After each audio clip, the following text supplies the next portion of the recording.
Today we're here talking about CeCe Caldwell's Chalk and Mineral Paint and just the basics of painting a sample piece.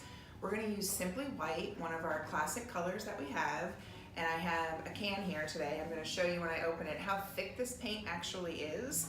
So you can see here it doesn't pour out like a super liquid type of paint. It is nice and thick, and I have a small amount that I've taken out of this quart container and poured it into another container to go ahead and start painting. And I do like to use these brushes here. They're natural bristle and they work really well.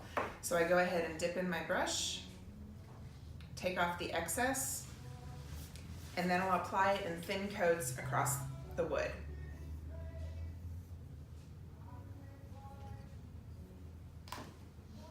Dip in as needed.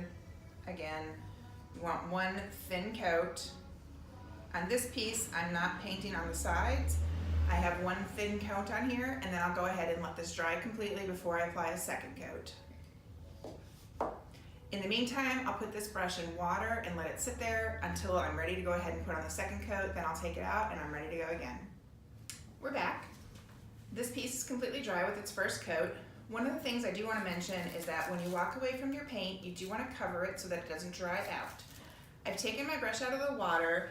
I've just wiped off the water on the excess, and I'm going to wipe it off on a paper towel, and it's ready to go. My brush hasn't dried out at all.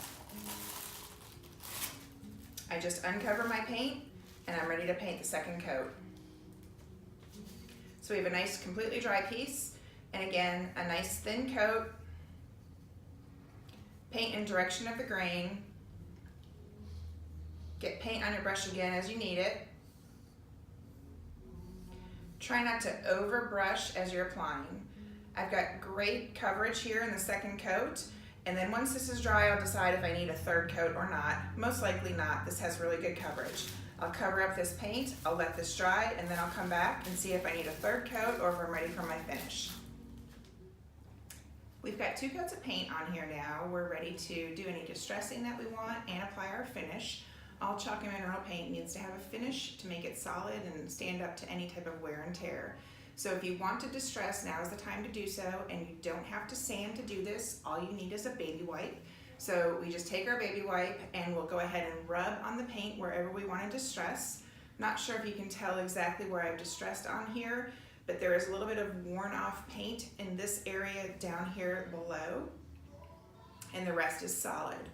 Then we take Endurance, which is our liquid finish, as opposed to using wax, which you have to buff.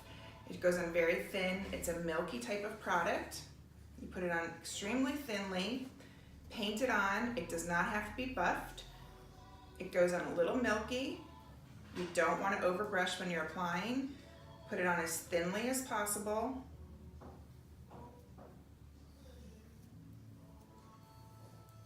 I have one coat on here. You can see a little bit of gloss to it. Let this dry completely. When you're doing typical furniture, I recommend at least 2 coats. You can put on as many as you want to. When I do kitchen cabinetry, I do many more coats than this, but as you can see, it goes on very easily. Let it dry completely in between coats, and it will layer up. This is a very, very, very good finish for kitchen tables, cabinets, bathrooms, any type of thing like that. It's our best selling and most popular finish that we have.